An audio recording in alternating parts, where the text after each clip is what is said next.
Hey guys, welcome back to the internet. So today we have probably the longest story I've ever read on this channel. It's probably going to take up about half the video, so we'll just get started. How I was almost trapped in an arranged marriage. So I grew up in a cult that believed, among other things, that women were property of men, and children were the property of parents. So as an unmarried daughter, I was basically a cherished slave. I ran the house, meal planned, cooked, and even homeschooled my youngest sibling, all the while trying to homeschool myself through high school. Having grown up my whole life this way, I didn't even know the law would have been on my side if I had decided to defy my parents and move out when I turned 18. My parents constantly reminded me that if they gave me away to a husband, I was still their child and would obey them, as the mouthpieces of God in my life. One day, my parents told me they had received a phone call from the parents of another family we knew. Their oldest son had noticed me and wanted permission to court me. So, per protocol, the parents would talk to each other, then each talk to their kids and arrange the whole thing. My mom was beaming with pride, but I thought about it for a little bit and I said I didn't want to do it. Mom's smile disappeared and she cried. What? Why? I gave her my reasons. Very good ones, I thought. But my parents weren't satisfied and told me I was not allowing God to work in my life and that I should just obey them and trust that God's will would be done. Being the good girl I was, I relented and said yes. Then following a week or two of awkward family gatherings between our two houses, because this version of courtship never allowed for the couple to be alone together, I tried to ease tensions by telling funny stories and encouraging other family members to talk, but only received stern rebukes from his mother, who very clearly did not approve of me. Once she said, "We don't believe in practical jokes, so we are not impressed by that story." I mumbled that I wasn't trying to impress them, and they could talk about anything they wanted, but no one did. Another time I was alone with his mom in the living room, and she stated, "I only have two requirements on the girl he chose. One, that she came from a good family, and two, that she knew her Bible. And you have both of those, so I'm not going to say anything." I was confused at feeling so rejected when I didn't even want this in the first place. I mean, who was courting who? Then I got a job offer as a church receptionist, and my parents told me his parents had called them again and said they did not approve of women working outside the home and didn't want me to take the job. We believed the same way, except it was after the woman was a mother. Before she had kids, it was up to her father or husband whether or not she would work someplace else. So this being a strange situation where my father allowed it, but the guy I was courting didn't, my parents told me to call him and to get his permission too. I thought that phone call went well. He basically said he was not my husband yet and I should follow my own family's rules. He didn't mind and was okay with it, so I happily accepted the job. The next day, my parents told me his parents had called and canceled the whole relationship. It felt weird getting dumped without ever hearing from the guy dumping me, but it solved my problem, and I moved on a little confused and definitely not in the mood for anyone else to court me. 2 years later, at 19, I still wasn't married. Shocker. And his family thought that meant God was saving me for him. The whole scenario repeated itself, but this time, my dad insisted that the guy court him first, so he could decide if he was good enough for me before my heart got broken again. My dad told them until he made a decision one way or the other, he did not want any of them to contact me and tell me what was going on.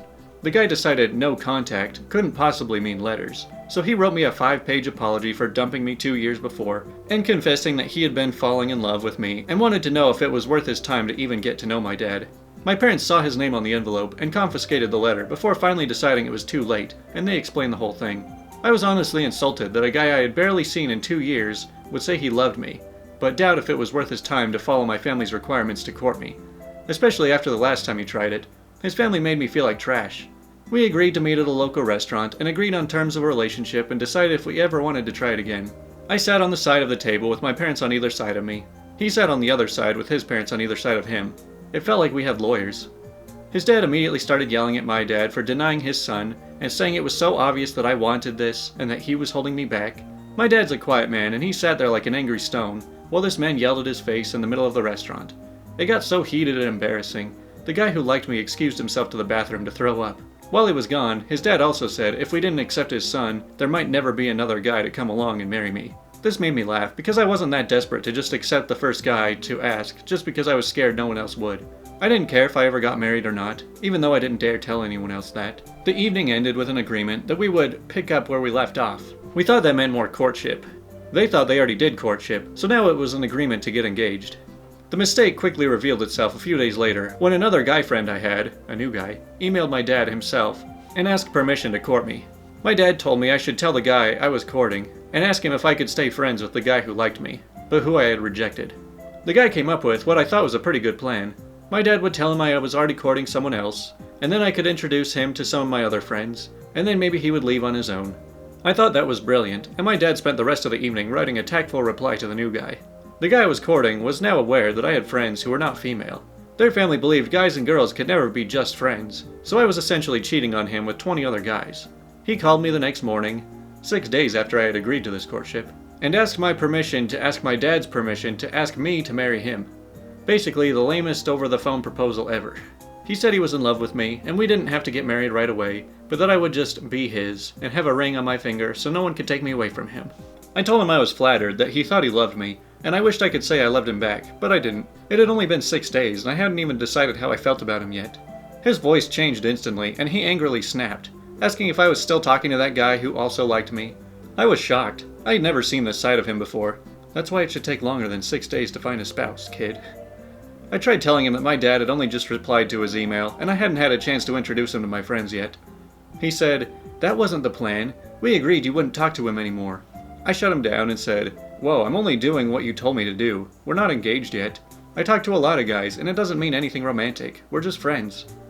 His voice quieted down, but still sounded bitter, and he said, "Well, if you can't agree to not talk to any other boys, and only talk to me, maybe we shouldn't call this courting right now." "Maybe we shouldn't," I replied. We agreed that I would take a week to think about it, and call him when I had made my decision. Marry him and forsake all the male friends I had known since I was 5, or cut the relationship for the second time. I told my parents what happened, and they tried to convince me to just do what he wanted, but I finally yelled at them for the first time in my life that I was not going to marry anyone I did not love. My dad was angry, but my mom sent me to my room and said we could talk about it later. I had a week after all. I was very sad. The only reason I was considering it was because my parents insisted it was God's will, and I really wanted to do what God said, but at the same time, this family seemed even more strict than my own, and I would also miss all my old friends. There was so much to think about. About an hour later, I got 2 calls from this guy's mother, which I let go to voicemail. I didn't want to talk to her right then. The next thing I know, my little brother came up holding the house phone, saying it was the guy's mom, and she demanded to talk to me. She scolded me for a long time, saying I had cheated on her son, and that he had called off work this morning because he was worried sick over calling me and asking me to marry him. She all but called me a harlot because of all the guys I was talking to, while I tried to tell her I was not in a relationship with any of them. The guy's mom says, "You cheated on him. You are in a relationship with every person you meet." I say, "But not every relationship is a romantic one." "Between guys and girls, yes. For example, my husband is my best friend, and I would never talk to other men, and neither would your mom." I say, "Oh yes, she would. She talks to other men all the time, and she's friends with lots of people." She says, "Well, I'm shocked. I honestly thought better of her than that." She then demanded to know why I needed 7 days to pray about whether or not to marry her son. "God doesn't take that long to answer a prayer. It sounds like you already know how you feel, and you're just too scared to say it. It should take a day or 2 at most." I say, "Look, your son agreed to let me have a week. If he can't do that, then the answer is no." She says, "Well, let's not be too hasty." I thought, who's being hasty? I wanted a week. She then told me that she would talk to her son and her husband and see what they wanted to do. I hung up the phone and threw it across the room. I had never been accused of anything like that before, and I curled up in a ball and cried. My mom heard me and came to see what was wrong. I told her everything that horrible woman said to me, and I stated firmly that I never wanted to see anyone from that family again. She called my dad up, and he was angry for me being accused of being a harlot with all these boys, but told me I was not allowed to make my decision until a week was up, because that was what I had agreed to. I just silently told myself they could all think what they wanted, but I knew my answer was no, and it would still be no a week from now. He called the family back and told them none of them were to contact me in any way, shape, or form for the whole week, and then I had made my decision. He would call them and let them know what it was. They were angry, but they never contacted me again.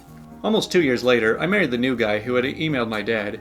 He was not a member of our cult, and taught me how to think for myself. Our courtship looked a lot more like dating than anything else, and made a lot of people upset, but we didn't care. We just celebrated our 10th anniversary, and we have 3 sons. I feel like I was rescued. Oh wow, we've never really had a story like that on this channel before. You know, there's so many things that we all see as like completely socially acceptable and unacceptable and, you know, normal and not normal. But then there's other cultures like this where you're just like, I don't even know what to say about any of this. This just seems so far out of anything I'm used to, and it all just seems like a pretty giant mess. But hey, at least you got out of it. Well, we still have one more story before the question. If I annoy you so much, then you should find another job to work in. Sounds great. So I've worked in a small barber shop for a year and 3 months now. When I was hired, I was not informed of the previous working conditions I was to be filling in for. So my boss/shop owner, a 62-year-old woman, neglected to inform me that her previous staff had some issues. A schizophrenic, a gold-digging lesbian who called everyone baby, and a former mayor who was beat half to death for sleeping with another man's wife. She also had this horrendous tendency of complaining about everything at work. Some days it was her trans grandkid, other days it was how her boyfriend won't propose, but when he did, she just wasn't good at commitment. There were racist comments flung around, homophobic comments were frequent, you get the picture. Some days, however, she was extremely laid back and tolerable. I weathered through the rough patches of slow days and her bad attitudes, attempting to discuss her issues in a healthy way so she wouldn't share them with the clients. I even opened and closed the shop, and covered for her when she decided to take random vacations. Eventually, things began to settle, until about a year into working there. She became sporadic and impulsive, much more than usual to say the least. She would fly in bouts of anger and throw tantrums about clients for no reason. She decided to break it off with her boyfriend for not building her a lake house. She hired a new barber despite us not needing one. She began dodging haircuts she didn't like, and more. Yet the final straw that broke the horse's back was definitely when she tried to sell the shop out from under us without telling us. The issue here is that she was telling clients, but not her employees. The new barber was freaking out. Clients had begun leaving. This was an issue I couldn't overlook. So as a shop manager, I took it upon myself to finally confront her when we were alone in the shop. I asked what her plans were and that we just needed to know for communication's sake, at least so we could plan appropriately, with which I was only told, "Don't worry, I have a plan. You guys can still work here." That wasn't an answer for me though, so I responded with, "Alright, as long as you have a plan and can communicate it with us, then I'm fine with that." Later that night, she texted me the following: "We will no longer be discussing my business. If I mentioned it to my customers, that's my business. When it has to do with you, I will let you know in plenty of time. Please keep your opinions to yourself. I'm not mad, this is just simply my business, and I would appreciate it if we kept it that way. If you don't like the way I run my business, and if I get on your nerves so bad, you should not be working here. From this day forward, I will do things my way, without any input. Thanks." So, in short, I told her thanks for an answer, and I'll see her in the morning. The next morning, I opened the shop as usual, and didn't say a single thing to her for the entire day. Halfway through, the new girl came up and told me that my boss said I had been kissing her butt all morning, and that I was giving her the silent treatment. My boss was acting shady because she knew I was up to something, so she left early that day in order to prevent confrontation. I helped the new girl finish the day out, then I packed all my stuff in the car, and left her a letter of resignation. I then texted her to say, "I've left my letter of resignation on your register. I appreciate the opportunity to work and gain clients. From now on, I'll be doing things my way without any input. Good luck in whatever you do, and please do not contact me." Since then, I've been offered jobs by 3 different shops, and have had clients from her shop contact me saying, "My boss doesn't understand why I left," and has shut the shop down randomly. The new girl said my boss was in total shock over me leaving. I feel like there's a lot of people out there who feel like it doesn't matter how good of a job they do, they can just continue doing it and no problems will ever arise. When it's like, no, if you run a business poorly, it's gonna go under. Alright, well now we've got some fun stories from Night Shift Gas Station Clerks of Reddit. What's the weirdest thing you've ever encountered? I worked in a rural gas station / garage when I was in high school. One evening I was working and there were some pretty bad storms brewing. It didn't take long for there to be a fairly large group of people stopped at the station to find some shelter. I didn't think much of it. Wasn't the first time it had happened. But then they started blowing the tornado sirens. All of a sudden, there's a bunch of adults and families looking at little 16-year-old me looking for answers. There's no basement, so I did the first thing I could think of and shoved them all in the walk-in cooler. Shut us all in and rode out the storm. When it passed, I went out and there was a big plate glass window busted and some stuff blown around the store. All the people came out of the cooler and were pretty much like, "See you later," and left. I was pretty much left there by myself, like, what the heck just happened? It's kind of funny that everyone sees an employee of the place that they're at and they just see them as all-knowing of everything. "You must protect us, you're the one that works here."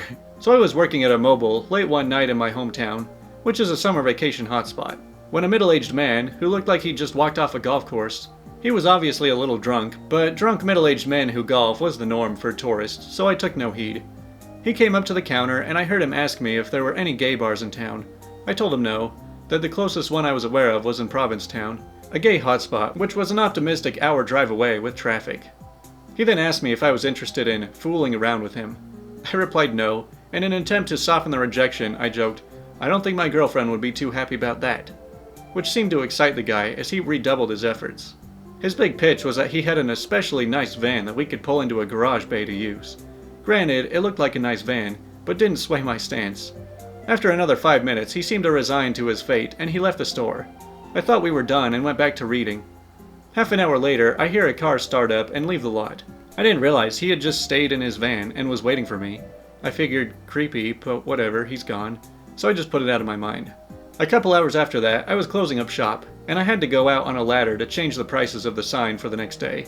The town is deserted at this point, and all the lights at the station were off, save a couple in the garage. While I'm up on the ladder, the same van screeches back into the lot. I'm up on the ladder in the dark, alone, not thrilled about this development. He hopped out and hollered, "I forgot to pay you!" I figured I had given him smokes or something, and just forgot to charge him as I was rejecting his advances. So I asked him, "For what?" He replied, "I forgot to try and pay you for a good time." I paused. He yelled, $250. It occurred to me that I could probably just take the dude's money and run, but I correctly assessed that that would be really stupid. So I just yelled, "F man, no means no," still on the ladder. He yelled, "Okay, fine," and peeled out. Never saw him again, thankfully. Well, we sure have a lot of unwanted flirting and advancements in this video, I guess. Man, Faye just farted, and now she's just eating a Cheeto in the box. Years ago, I worked overnight at a gas station in a pretty bad neighborhood in Florida. My first night working there, an older guy came in, walked up to the counter, and reached across to punch me in the jaw pretty hard. The guy I was working with chased him out the door while I called the cops to send someone over. My coworker came back in pretty quick, looking frightened, and said to send an ambulance because the crazy guy just died outside. An EMT and police came. The guy was alive but had a pretty bad heart attack. Every other shift was pretty timid compared to that. Well, that's some pretty convenient and bizarre karma to show up right then. I had a friend who worked at a gas station. He said someone came in one night and produced a gun and told my friends to empty the register. Being completely dumbfounded by the situation, my friend told him that he had to buy something first. This is because, to open the register, an item from the gas station needed to be scanned at the register. According to my friend, they stared at each other completely silent and bewildered for a few seconds. After that, my friend had regained enough of his faculties to explain to this robber. The robber scanned a Twix, took all the money in the register, and left. Too bad you weren't able to completely distract him and get him to leave while paying for it. I don't know if this was necessarily weird, but more luck. During and after high school, I worked at this crappy gas station that closed up at 11 p.m. I started doing my cleaning duties when I noticed a penny on the ground. I picked it up but kept sweeping until I noticed a dime by the door. This wasn't unusual since people drop change all the time. As I was picking it up though, something caught my eye as it blew past the door. I went outside, looked right, nothing, looked left, and there sat a fat wad of cash that was nearly $300 laying on the ground. Yes, I kept it. No one ever stopped back by asking about it either. Well, congrats on your lucky find at your job. But that does it for all of the regular stories for the week, actually. Tomorrow night's going to have the scary stories, and then Sunday I'll probably do another live stream. So like, my Sundays are pretty much different every week. So on Sunday morning, I'll probably post whatever time I'll be streaming for that day, so just keep an eye out for that.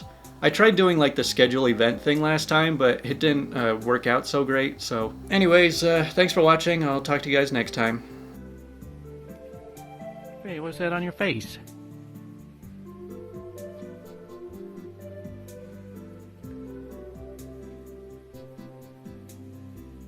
Oh, you're so sleepy.